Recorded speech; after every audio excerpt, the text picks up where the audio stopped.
ಓಂ ಶ್ರೀ ಸಾಯಿನಾಥಾಯ ನಮಃ. ಶ್ರೀ ಸಾಯಿ ಸಚ್ಚರಿತ್ರೆ 43 ಮತ್ತು 44ನೇ ಅಧ್ಯಾಯಗಳು. ಸಾಯಿ ಅವರ ಮಹಾಸಮಾಧಿ ಮುಂದುವರೆದದು. ಪೂರ್ವ ಸಿದ್ಧತೆ ಇಟ್ಟಂಗಿ ಒಡೆಯಿತು. 72 ಗಂಟೆಗಳ ಸಮಾಧಿ, ಜೋಗ ಮತ್ತು ಅವರ ಸನ್ಯಾಸ, ಬಾಬಾ ಅವರ ಅಮೃತವಚನಗಳು. ನಾನು ಯಾರು? ಪೂರ್ವ ಸಿದ್ಧತೆ. ಮನುಷ್ಯನು ಪ್ರಾಪಂಚಿಕ ಸುಖಗಳನ್ನು ಮರೆತು ಪಾರಮಾರ್ಥಿಕ ವಿಷಯಾಸಕ್ತನಾಗುವಂತೆಯೂ ಮತ್ತು ಪರಲೋಕದಲ್ಲಿ ಅವನ ಪ್ರಗತಿ ಸುಗಮವಾಗಲೆಂದೂ ಅವನ ಮರಣ ಸನ್ನಿಹಿತವಾಗುತ್ತಿರುವ ಸಂದರ್ಭ ಧಾರ್ಮಿಕ ಗ್ರಂಥಗಳನ್ನು ಓದಿ ಹೇಳುವುದು ಹಿಂದೂ ಧರ್ಮದ ಪದ್ಧತಿ. ಪರೀಕ್ಷಿತ ರಾಜನು ಬ್ರಾಹ್ಮಣ ಋಷಿಪುತ್ರ ಒಬ್ಬನಿಂದ ಶಪಿಸಲ್ಪಟ್ಟು 1 ವಾರದೊಳಗೆ ಮರಣ ಹೊಂದಬೇಕೆಂದಿರುವಾಗ ಮಹಾಯೋಗಿಗಳಾದ ಶುಕ್ರಾಚಾರ್ಯರು ಅವನಿಗೆ 1 ವಾರದಲ್ಲಿ ಭಾಗವತವನ್ನು ಓದಿ ಹೇಳಿದರು ಎಂಬುದು ನಮಗೆ ತಿಳಿದ ವಿಷಯ. ಇದೇ ಪದ್ಧತಿ ಈಗಲೂ ಅನುಸರಿಸಲ್ಪಟ್ಟ. ಮರಣ ಹೊಂದುವ ಮೊದಲು ಭಾಗವತ, ಗೀತೆ ಮುಂತಾದ ಧಾರ್ಮಿಕ ಗ್ರಂಥಗಳನ್ನು ಓದಿ ಹೇಳುತ್ತಾರೆ. ದೇವರ ಅವತಾರ ರೂಪಿಯಾದ ಬಾಬಾ ಅವರಿಗೆ ಯಾರ ಸಹಾಯವೂ ಬೇಕಿರಲಿಲ್ಲ. ಆದರೆ ಸಾಮಾನ್ಯ ಜನರಿಗೆ ಪಾಠ ಕಲಿಸಲು ಅವರೂ ಸಹ ಇದೇ ಪದ್ಧತಿಯನ್ನು ಅನುಸರಿಸಿದರು. ತಾವು ಮರಣ ಹೊಂದುವವರೆಂದು ಅವರಿಗೆ ತಿಳಿದಾಗ ವಜೆ ಎಂಬ ಭಕ್ತರಿಗೆ ತಮ್ಮ ಮುಂದೆ ಶ್ರೀರಾಮ ವಿಜಯವನ್ನು ಓದಿ ಹೇಳುವಂತೆ ಆಜ್ಞಾಪಿಸಿದರು. ವಜೆ ಅವರು 1 ವಾರದಲ್ಲಿ ಅದನ್ನು ಓದಿ ಮುಗಿಸಿದರು. ಬಾಬಾ ಅವರ ಇನ್ನೊಂದು ಸಲ ಓದಿ ಹೇಳುವಂತೆ ಆಜ್ಞಾಪಿಸಿದರು. ಈ ರೀತಿ 11 ದಿನಗಳು ಗತಿಸಿದವು. 3 ದಿನಗಳಲ್ಲಿ ಮತ್ತೊಂದು ಬಾರಿ ಪಠಿಸಿ ವಜೆ ಬಹಳ ಬಲದಿದ್ದರು. ಆಗ ಬಾಬಾ ಅವರು ವಜೆ ಅವರ ಪಠಣ ನಿಲ್ಲಿಸಿದರು. ಇದಕ್ಕೆ 2 ದಿನಗಳ ಮುಂಚೆ ಬಾಬಾ ಭಿಕ್ಷೆ ಬೇಡುವುದನ್ನು ಬಿಟ್ಟು ಸುಮ್ಮನೆ ಮಸೀದಿಯಲ್ಲಿ ಕುಳಿತಿರುತ್ತಿದ್ದರು. ಕೊನೆಯ ತನಕವೂ ಅವರು ಜಾಗೃತರಾಗಿದ್ದರು. ಭಕ್ತರಿಗೆ ಉಪದೇಶಗಳನ್ನು ಮಾಡುತ್ತಲೇ ಇದ್ದರು. ತಮ್ಮ ನಿರ್ಗಮನದ ಕಾಲವನ್ನು ಯಾರಿಗೂ ಸರಿಯಾಗಿ ತಿಳಿಸಿರಲಿಲ್ಲ. ಕಾಕಾ ಸಾಹೇಬ್ ಮತ್ತು ಬೂಟಿ ಅವರ ಪ್ರತಿದಿನವೂ ಬಾಬಾ ಅವರ ಜೊತೆಯಲ್ಲಿಯೇ ಊಟ ಮಾಡುತ್ತಿದ್ದರು. ಆದರೆ 15 ಅಕ್ಟೋಬರ್ 1918ನೇ ದಿನ ಮಾತ್ರ ಅವರನ್ನು ತಮ್ಮ ಮನೆಗೆ ಊಟಕ್ಕೆ ಹೋಗುವಂತೆ ಆಜ್ಞಾಪಿಸಿದರು. ಆದರೂ ಲಕ್ಷ್ಮೀಬಾಯಿ ಸಿಂಧೆ, ಭಾಗೋಜಿ ಸಿಂಧೆ, ಭಯಾಜಿ ಪಾಟೀಲ, ಲಕ್ಷ್ಮಣ್ ಜೋಶಿ, ಬಾಲಾ ಶಿಂಪಿ ಮತ್ತು ನಾನಾ ಸಾಹೇಬ್ ನಿಮೋನ್ಕರ ಇವರು ಮಾತ್ರ ಅಲ್ಲಿದ್ದರು. ಬಾಬಾ ಲಕ್ಷ್ಮೀಬಾಯಿಗೆ 9 ರೂಪಾಯಿಗಳನ್ನು ಕೊಟ್ಟು ಮೈಯಲ್ಲಿ ಸರಿಯಾಗಿಲ್ಲವೆಂದು ಹೇಳಿ ತಮ್ಮನ್ನು ಬೂಟಿವಾಡಕ್ಕೆ ಕರೆದುಕೊಂಡು ಹೋಗುವಂತೆ ಹೇಳಿದರು. ಈ ರೀತಿ ಹೇಳುತ್ತಾ ಭಯಾಜಿ ಅವರ ತೊಡೆಯ ಮೇಲೆ ಮಲಗಿ ತಮ್ಮ ಹಸುವನ್ನು ನೀಗಿದರು. ಭಯಾಜಿ ಅವರು ಅವರ ಉಸಿರಾಟ ನಿಂತಿದ್ದನ್ನು ಗಮನಿಸಿ ಕೆಳಗಡೆ ಕುಳಿತಿದ್ದ ನಾನಾ ಅವರನ್ನು ಕರೆದರು. ನಾನಾ ಅವರು ಸ್ವಲ್ಪ ನೀರು ತಂದು ಅವರ ಬಾಯಿಯಲ್ಲಿ ಹಾಕಿದರು. ಅದು ಹೊರಗೆ ಬಂದಿತು. ಆಗ ಅವರು ಓ ದೇವಾ ಎಂದು ಜೋರಾಗಿ ಕೂಗಿಕೊಂಡರು. ಬಾಬಾ ಅವರು ತಮ್ಮ ಕಣ್ಣು ತೆರೆದು ಹಾ ಎಂದು ಅಂದಂತೆ ಕೇಳಿ ಬಂತು. ಬಾಬಾ ಅವರ ಮರಣದ ವಾರ್ತೆ ಕಾಡ್ಗಿಚ್ಚಿನಂತೆ ಶಿರಡಿಯಲ್ಲೆಲ್ಲ ಕ್ಷಣ ಮಾತ್ರದಲ್ಲಿ ಪಸರಿಸಿತು. ಮಸೀದಿಯಲ್ಲಿ ಭಕ್ತ ವೃಂದವು ನೆರೆದು ತಮಗೆ ಉಂಟಾದ ಅಪಾರವಾದ ನಷ್ಟವನ್ನು ಕುರಿತು ಶೋಕಿಸುತ್ತಿತ್ತು. ಕೆಲವರು ಅಳುತ್ತಿದ್ದರು, ಕೆಲವರು ಬೀದಿಯಲ್ಲಿಯೇ ಮೂರ್ಛಿತರಾದರು. ಸಮಸ್ತ ಚರಾಚರಗಳು ಕಂಬನಿ ಸುರಿದವು. ಎಲ್ಲಿ ನೋಡಿದರೂ ನೀರವತೆ ತಲೆ ಎತ್ತಿ ಶೋಕವೇ ಹೊಲೆಯಾಗಿ ಹರಿಯುತ್ತಿತ್ತು. ಆಗ ಬಾಬಾ ಅವರ ದೇಹವನ್ನು ಹೇಗೆ ಸಂಸ್ಕಾರ ಮಾಡಬೇಕೆಂಬ ಪ್ರಶ್ನೆ ಉದ್ಭವಿಸಿತು. ಕೆಲವು ಮಹಮ್ಮದೀಯರು ಮಸೀದಿಯ ಅಂಗಳದಲ್ಲಿ ದೇಹವನ್ನು ಸಮಾಧಿ ಮಾಡಿ ಅದರ ಮೇಲೆ ಗೋರಿ ಕಟ್ಟಬೇಕೆಂದು ಅಭಿಪ್ರಾಯಪಟ್ಟರು. ಕುಶಾಲ್ ಚಂದ ಮಾರ್ವಾಡಿ ಮತ್ತು ಅಮೀರ ಶಕ್ಕರ ಅವರು ಈ ಅಭಿಪ್ರಾಯವನ್ನು ಅನುಮೋದಿಸಿದರು. ಆದರೆ ಅಲ್ಲಿಯ ಮುಖ್ಯಸ್ಥರಾದ ರಾಮಚಂದ್ರ ಪಾಟೀಲರು ಇದಕ್ಕೆ ಒಪ್ಪಲಿಲ್ಲ. ಬಾಬಾರವರ ದೇಹವನ್ನು ವಾಡ ಹೊರತು ಇನ್ನೆಲ್ಲಿಯೂ ಒಯ್ಯಬಾರದೆಂದು ಅವರು ಹೇಳಿದರು. ಈ ರೀತಿ ಭಕ್ತರಲ್ಲಿ ಭಿನ್ನಾಭಿಪ್ರಾಯಗಳು ತಲೆದೋರಿ 36 ಗಂಟೆಗಳ ಕಾಲ ಚರ್ಚೆ ಹಾಗೆಯೇ ಮುಂದುವರಿಯಿತು. ಬುಧವಾರ ಬೆಳಗಿನ ಜಾವ ಬಾಬಾ ಶ್ರೀ ಲಕ್ಷ್ಮಣ್ ಮಾಮ ಜೋಶಿ ಅವರ ಕನಸಿನಲ್ಲಿ ಕಾಣಿಸಿಕೊಂಡು ಅವರು ಕೈಯನ್ನು ಹಿಡಿದೆಳೆದು ಬೇಗ ಏಳು ಬಾಪು ಸಾಹೇಬ್, ನಾನು ಮೃತನಾಗಿದ್ದೇನೆ, ಪುನಃ ಬರಲಾರೆ ಎಂದು ತಿಳಿದಿದ್ದಾನೆ. ನೀನು ಬಂದು ನನಗೆ ಪೂಜೆ ಮತ್ತು ಕಾಕಡ ಹಾರತಿ ಮಾಡು ಎಂದರು. ಲಕ್ಷ್ಮಣ್ ಮಾಮ ಬಾಬಾರವರ ಪರಮ ಭಕ್ತರಾಗಿದ್ದರು. ಬಾಬಾ ಅವರಲ್ಲಿ ಪೂರ್ಣ ನಂಬಿಕೆ ಇಟ್ಟಿದ್ದರು. ಬೆಳಗಾದ ನಂತರ ಎದ್ದು ಸ್ನಾನ ಸಂಧ್ಯಾನ ವಂದನಾದಿಗಳನ್ನು ಮುಗಿಸಿ ಪೂಜಾ ಸಾಮಗ್ರಿಗಳೊಡನೆ ಬಂದು ಮೌಲ್ವಿಗಳ ವಿರೋಧವನ್ನು ಲೆಕ್ಕಿಸದೆ ತಮ್ಮ ಪಾಡಿಗೆ ತಾವು ಮೃತದೇಹಕ್ಕೆ ಪೂಜೆ ಹಾರತಿ ಮಾಡಿ ಹೊರಟು ಹೋದರು. ಬಾಬಾ ಅವರ ಅಂತಿಮ ನುಡಿಯನ್ನು ಗೌರವಿಸಿ ಅವರನ್ನು ವಾಡಾದ ಮಧ್ಯದಲ್ಲಿ ಸಮಾಧಿ ಮಾಡಲು ನಿಶ್ಚಯಿಸಲಾಯಿತು. ಗುಂಡಿ ತೋಡಲು ಆರಂಭ ಮಾಡಿದರು. ಮಂಗಳವಾರ ಸಾಯಂಕಾಲ ರಹತಾರ್ದಿಂದ ಸಬ್ ಇನ್ಸ್ಪೆಕ್ಟರ್ ಮುಂತಾದವರು ಬಂದರು. ಎಲ್ಲರೂ ಈ ಸಲಹೆಗೆ ಸಮ್ಮತಿಸಿದರು. ಮರುದಿನ ಬೆಳಗ್ಗೆ ಮುಂಬಯಿಯ ಅಮೀರಭಾಯಿಯವರು ಕೋಪರ್ಗಾಂವದಿಂದ ಮಾಮಲೆದಾರರು ಬಂದರು. ಕೆಲವರು ಬಾಬಾ ಅವರ ದೇಹವನ್ನು ಹೊರಗಡೆ ಎಲ್ಲಿಯಾದರೂ ಸಮಾಧಿ ಮಾಡಬೇಕೆಂಬ ಅಭಿಪ್ರಾಯವನ್ನು ವ್ಯಕ್ತಪಡಿಸಿದರು.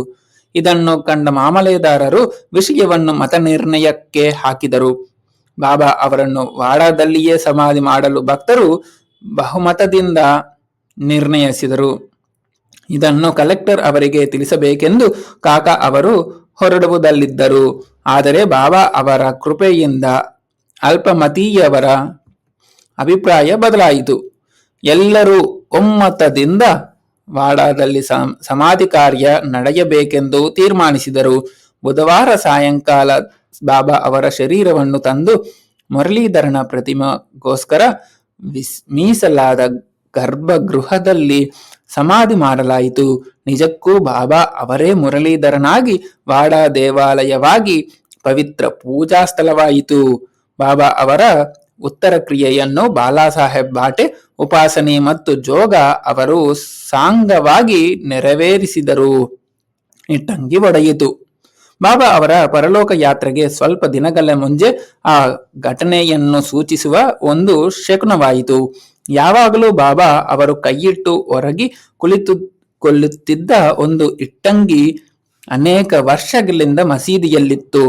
ರಾತ್ರಿ ಅದರ ಮೇಲೆ ತಲೆ ಇಟ್ಟು ಏಕಾಂತದಲ್ಲಿ ಸ್ವಸ್ಥ ಮನದಿಂದ ಇರುತ್ತಿದ್ದರು. ಇದು ಬಹಳ ವರ್ಷಗಳಿಂದ ನಡೆಯುತ್ತಿತ್ತು. ಒಂದು ದಿನ ಬಾಬಾ ಅವರು ಮಸೀದಿಯಲ್ಲಿ ಇರಲಿಲ್ಲ. ಒಂದು ಮಸೀದಿಯಲ್ಲಿ ಕೆಲಸ ಮಾಡುತ್ತಿದ್ದ ಒಬ್ಬ ಹುಡುಗನು ಅದನ್ನು ಕೈಯಲ್ಲಿ ಹಿಡಿದು ಅದರ ಬುಡದಲ್ಲಿಯ ಕಸ ಗುಡಿಸುತ್ತಿದ್ದನು. ಆದರೆ ಅದು ದುರದೃಷ್ಟದಿಂದ ಕೈಜಾರಿ ಕೆಳಗೆ ಬಿದ್ದು 2 ಹೋಳಾಯಿತು. ಬಾಬಾ ಅವರಿಗೆ ಈ ವಿಷಯ ತಿಳಿಸಿದಾಗ ಅವರು ಕಣ್ಣೀರಿಟ್ಟು, ಒಡೆದುದು ನನ್ನ ಅದೃಷ್ಟ, ಇದು ನನ್ನ ಜೀವನದ ಸಂಗಾತಿಯಾಗಿತ್ತು, ಅದರೊಡನೆ ನಾನು ಯಾವಾಗಲೂ ತಲ್ಲೀನನಾಗಿರುತ್ತಿದ್ದೆ, ಅದು ನನಗೆ ನನ್ನ ಜೀವದಷ್ಟೇ ಪ್ರಿಯವಾಗಿತ್ತು ಎಂದು ಬಹಳ ವ್ಯಥೆ ಪಟ್ಟುಕೊಂಡರು. ಬಾಬಾ ಅವರು ಕೇವಲ ಒಂದು ನಿರ್ಜೀವ ವಸ್ತುವಿಗೋಸ್ಕರ ಇಷ್ಟು ದುಃಖವನ್ನೇಕೆ ಪ್ರಕಟಿಸಿದರು ಎಂದು ಕೆಲವರು ಪ್ರಶ್ನಿಸಬಹುದು. ಅದಕ್ಕೆ ಹೇಮಾಡ್ ಪಂತರು, ಸಂತರು ಬಡವರನ್ನು ಮತ್ತು ಅಶಕ್ತರನ್ನು ರಕ್ಷಿಸುವ ಧ್ಯೇಯದಿಂದ ಅವತರಿಸುತ್ತಾರೆ. ಹೀಗೆ ಅವತರಿಸಿದಾಗ ಅವರು ಸಾಮಾನ್ಯ ಜನರೊಡನೆ ಬೆರೆತು ಅವರಂತೆಯೇ ವರ್ತಿಸುತ್ತಾರೆ. ಅಂದರೆ ಅವರು ಬಾಹ್ಯದಲ್ಲಿ ಎಲ್ಲರಂತೆಯೇ ಆಟವಾಡುತ್ತಾ ನಗುತ್ತಾ ದುಃಖಿಸುತ್ತಾ ಇರುತ್ತಾರೆ. ಆದರೆ ಅಂತರಂಗದಲ್ಲಿ ಮಾತ್ರ ತಮ್ಮ ಧ್ಯೇಯದ ಬಗ್ಗೆ ಜಾಗೃತರಾಗಿರುತ್ತಾರೆ ಎಂದು ಹೇಳಿದ್ದಾರೆ. 72 ಗಂಟೆಗಳ ಸಮಾಧಿ. ಇದಕ್ಕೆ 32 ವರ್ಷಗಳ ಹಿಂದೆ, ಅಂದರೆ ಸುಮಾರು 1886 ನಲ್ಲಿ ಬಾಬಾ ಅವರು ತಮ್ಮ ಸೀಮಾ ರೇಖೆಯನ್ನು ದಾಟುವ ಪ್ರಯತ್ನ ಮಾಡಿದರು. ಮಾರ್ಗಶೀರ್ಷ ಶುದ್ಧ ಪೌರ್ಣಮಿಯ ದಿನ ಬಾಬಾ ಅವರು ದಮ್ಮಿನಿಂದ ನರಳುತ್ತಿದ್ದರು. ಅದನ್ನು ನಿರ್ಮೂಲನಗೊಳಿಸಲು ಬಾಬಾ ಅವರು ತಮ್ಮ ಪ್ರಾಣವನ್ನು ಮೇಲಕ್ಕೆ ತೆಗೆದುಕೊಂಡು ಸಮಾಧಿ ಸ್ಥಿತಿಗೆ ಹೋಗಲು ನಿರ್ಧರಿಸಿದರು. ಆಗ ಅವರು ಭಗತ್ ಮಹಲ್ಸಾಪತಿಯವರಿಗೆ, ನನ್ನ ದೇಹವನ್ನು 3 ದಿನಗಳ ತನಕ ಕಾಪಾಡು. ನಾನು ಮರಳಿ ಬಂದರೆ ಸರಿ, ಇಲ್ಲದಿದ್ದರೆ ಆ ಅಂಗಲವನ್ನು ಕೈಮಾಡಿ ತೋರಿಸಿ ನನ್ನನ್ನು ಹುಲಿಬಿಡು. ಗುರುತಿಗೋಸ್ಕರ ಅಲ್ಲಿ 2 ಧ್ವಜಗಳನ್ನು ನೇಡು ಎಂದು ಹೇಳಿ ರಾತ್ರಿ 10 ಗಂಟೆಗೆ ನಿಸ್ತೇಜರಾಗಿ ಬಿದ್ದರು. ಅವರ ಪ್ರಾಣವು ಶರೀರವನ್ನು ಬಿಟ್ಟು ಹೋದಂತೆ ಕಂಡು ಬಂದಿತು. ಎಲ್ಲ ಜನರು ಬಾಬಾ ಅವರು ತೋರಿಸಿದ ಜಾಗದಲ್ಲಿ ಅವರ ಶರೀರವನ್ನು ಹೂಳಲು ನಿರ್ಧರಿಸಿದರು. ಆದರೆ ಮಹಲ್ಸಾಪತಿಯವರು ಅದನ್ನು ತಡೆದರು. ಬಾಬಾ ಅವರನ್ನು ತೊಡೆಯ ಮೇಲಿರಿಸಿಕೊಂಡು 3 ದಿನ ಕಾಯ್ದರು. 3 ದಿನಗಳ ಕಳೆದವು. ನಂತರ ಬೆಳಿಗ್ಗೆ 3 ಗಂಟೆ ಹೊತ್ತಿಗೆ ಬಾಬಾ ಅವರಿಗೆ ಜೀವಕಲೆ ಬಂದಿತು. ಉಸಿರಾಟ ಆರಂಭವಾಯಿತು. ಕಣ್ಣು ತೆರೆದು ಎಚ್ಚರವಾಗಿ ಯಥಾಸ್ಥಿತಿಗೆ ಬಂದರು. ಇದರಿಂದ ಬಾಬಾ ಅವರು 3.5 ಅಡಿ ದೇಹದಲ್ಲಿ ಜೀವಿಸಿ ನಂತರ ಅದನ್ನು ತ್ಯಜಿಸಿ ಹೊರಟು ಹೋದರೆ ಅಥವಾ ಜೀವಾತ್ಮದಲ್ಲಿ ಜಾಗೃತರಾಗಿದ್ದಾರೆ ಎಂಬುದನ್ನು ನಾವು ಊಹಿಸಬಹುದು. ಈ ದೇಹವು ನಶ್ವರವಾದದ್ದು, ಕ್ಷಣಿಕವಾದದ್ದು. ಆದರೆ ಅಂತರಂಗದಲ್ಲಿಯ ಆತ್ಮವು ಅಮರವಾದದ್ದು. ಈ ಶುದ್ಧ ಚೈತನ್ಯ ಸ್ವರೂಪವೇ ಬ್ರಹ್ಮಜ್ಞಾನ. ಅದು ಇಂದ್ರಿಯಗಳ ನಿಯಾಮಕ ವಸ್ತು. ಆ ವಸ್ತುವೇ ಸಾಯಿ. ಇದು ವಿಶ್ವದ ಚರಾಚರಗಳೆಲ್ಲವನ್ನೂ ವ್ಯಾಪಿಸಿರುತ್ತದೆ. ಇದಿಲ್ಲದ ಸ್ಥಳವಿಲ್ಲ. ತಮ್ಮ ಧ್ಯೇಯವನ್ನು ಸಾಧಿಸಲೋಸ್ಗ ದೇಹವನ್ನು ಧರಿಸಿ ಅದನ್ನು ಸಾಧಿಸಿದ ನಂತರ ದೇಹವನ್ನು ಬಿಸುಟು ಬಾಬಾ ಅನಂತರಾದರು. ಬಾಬಾ ಅವರು ನಿತ್ಯರು. ಅವರ ಮರಣವು ಕೇವಲ ಬಾಹ್ಯ ರೂಪವಾದದ್ದು. ಆದರೆ ನಿಜವಾಗಿಯೂ ಸಕಲ ಚರಾಚರಗಳಲ್ಲಿ ಅವರ ಆತ್ಮವು ವ್ಯಾಪಿಸಿ ಅವುಗಳ ನಿಯಾಮಕರಾಗಿ ಇರುತ್ತಾರೆ. ಬಾಬಾ ಅಂತಹವರಿಗೆ ಪೂರ್ಣ ಶರಣಾಗತರಾಗಿ ಅವರನ್ನು ಮನಃಪೂರ್ವಕವಾಗಿ ಪ್ರೀತಿಸುವ ಭಕ್ತರಿಗೆ ಇದರ ಅರಿವಾಗುತ್ತದೆ. ನಮಗೆ ಈಗ ಬಾಬಾ ಅವರನ್ನು ಪ್ರತ್ಯಕ್ಷ ನೋಡಲಾಗದೆ ಇದ್ದಾಗಲೂ ಸಹ ಶಿರಡಿಗೆ ಹೋದರೆ ಅವರ ಸುಂದರವಾದ ಚಿತ್ರವನ್ನು ಮಸೀದಿಯಲ್ಲಿ ಕಾಣಬಹುದು. ಇದನ್ನು ಬಾಬಾ ಅವರ ಪರಮ ಭಕ್ತರಾದ ಪ್ರಸಿದ್ಧ ಚಿತ್ರಕಾರ ಶ್ರೀ ಶ್ಯಾಮರಾವ ಜಯಕರ ಅವರು ಚಿತ್ರಿಸಿರುತ್ತಾರೆ. ನಿಜವಾದ ಭಕ್ತರಿಗೆ ಈ ಚಿತ್ರವನ್ನು ನೋಡಿದರೆ ಬಾಬಾ ಅವರ ದರ್ಶನವಾದಂತೆಯೇ ತೋರುತ್ತದೆ. ಈಗ ಅಮೃತ ಶಿಲೆಯ ಸುಂದರ ಮೂರ್ತಿ ಸಮಾಧಿ ಮಂದಿರದಲ್ಲಿ ರಾರಾಜಿಸುತ್ತಿದೆ. ಈಗ ಬಾಬಾ ಅವರು ಶರೀರವಿದ್ದರೂ ಸಹ ಸಜೀವವಾಗಿ ವಾಸವಾಗಿದ್ದಾರೆ. ಎಂದಿನಂತೆ ಈಗಲೂ ಅವರು ಭಕ್ತರ ಯೋಗಕ್ಷೇಮವನ್ನು ಚಿಂತಿಸುತ್ತಾ ಅವರಿಗೆ ತಮ್ಮ ಸಹಾಯವೆಸಗುತ್ತಿದ್ದಾರೆ. ಸಂತರಿಗೆ ಸಾವಿಲ್ಲ. ಅವರು ಸಾಮಾನ್ಯ ಮಾನವರಂತೆ ಕಂಡರೂ ನಿಜವಾಗಿಯೂ ಅವರು ದೇವರ ಅವತಾರ ಸ್ವರೂಪರು. ಜೋಗ ಮತ್ತು ಅವರ ಸನ್ಯಾಸ. ಬಾಪು ಸಾಹೇಬ ಜೋಗ ಅವರ ಸನ್ಯಾಸವನ್ನು ವರ್ಣಿಸಿ ಹೇಮಾಡ್ ಪಂತರು ಈ ಅಧ್ಯಾಯವನ್ನು ಮುಗಿಸಿರುತ್ತಾರೆ. ಭಕ್ತ ಬಾಪು ಸಾಹೇಬ್ ಜೋಗ ಅವರು ಪುಣೆಯ ಪ್ರಸಿದ್ಧ ವ್ಯಾಪಾರಿಗಳಾದ ವಿಷ್ಣುಭವ ಜೋಗ ಅವರ ಚಿಕ್ಕಪ್ಪನವರು. ಅವರು 1919ರಲ್ಲಿ ಸರ್ಕಾರಿ ಹುದ್ದೆಯಿಂದ ನಿವೃತ್ತರಾದ ಮೇಲೆ ತಮ್ಮ ಪತ್ನಿಯೊಡನೆ ಶಿರಡಿಗೆ ಬಂದು ನೆಲೆಸಿದರು.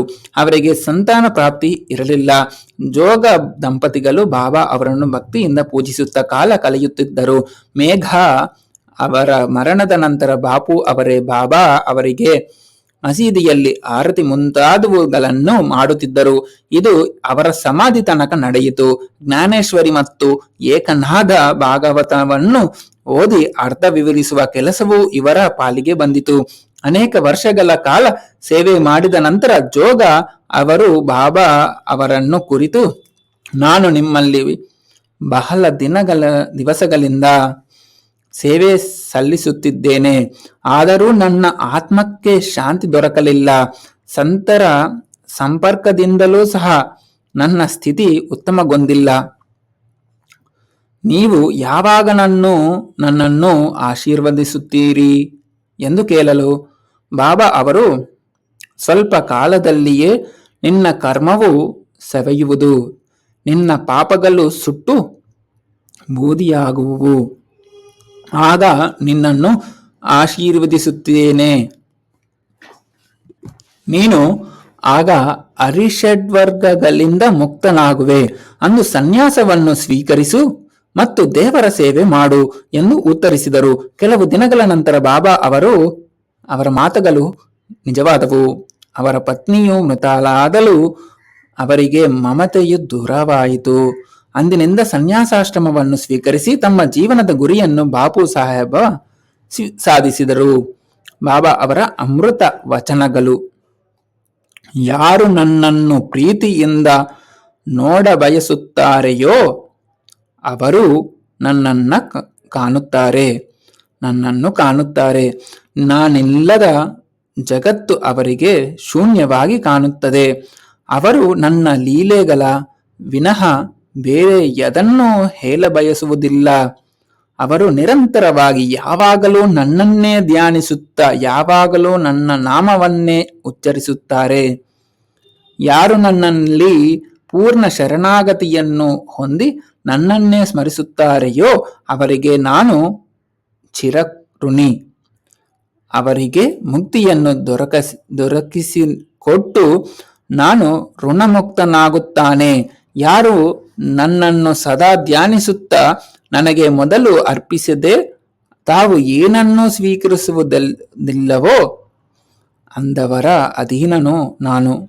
ಯಾರು ನನ್ನನ್ನು ಅವಲಂಬಿಸಿರುವರೋ ಅವರು ನದಿಯು ಸಮುದ್ರವನ್ನು ಸೇರಿ ಅದರೊಡನೆ ಐಕ್ಯವಾಗುವಂತೆ ನನ್ನನ್ನು ಸೇರಿ ನನ್ನಲ್ಲಿ ಐಕ್ಯವಾಗುತ್ತಾರೆ. ನೀವು ನಿಮ್ಮ ಅಹಂಭಾವಗಳನ್ನು ತ್ಯಜಿಸಿ ನನಗೆ ಶರಣಾಗತರಾಗಿ ಎಂದು ಬಾಬಾ ಅವರು ಮಸೀದಿಯಲ್ಲಿ ಆಗಾಗ್ಗೆ ನುಡಿಯುತ್ತಿದ್ದರು. ನಾನು ಯಾರು? ಬಾಬಾ ಅವರು ಅನೇಕ ಸಾರಿ ನಾನು ಯಾರು ಎಂದು ಕೇಳುತ್ತಿದ್ದರು. ನೀವು ನನ್ನನ್ನು ಹುಡುಕಿಕೊಂಡು ಎಲ್ಲಿಗೂ ಹೋಗಬೇಕಿಲ್ಲ. ನಿಮ್ಮಲ್ಲಿಯೂ ಮತ್ತು ಚರಾಚರಗಳಲ್ಲಿಯೂ ಒಂದು ಆತ್ಮವಿದೆ, ಅದೇ ನಾನು. ಇದನ್ನು ತಿಳಿದು ನನ್ನನ್ನು ನಿಮ್ಮ ಅಂತರಂಗದಲ್ಲಿ ರಕ್ಷಿಸಿರಿ ಮತ್ತು ಸಕಲ ಚರಾಚರಗಳಲ್ಲಿಯೂ ನನ್ನನ್ನು ನೋಡಿರಿ. ಇದನ್ನು ನೀವು ಮನನ ಮಾಡಿದರೆ ಸರ್ವಜ್ಞತ್ವವನ್ನು ಅರಿತು ನನ್ನಲ್ಲಿ ಲೀನವಾಗುತ್ತೀರಿ ಎಂದು ಬಾಬಾ ಹೇಳಿರುತ್ತಾರೆ.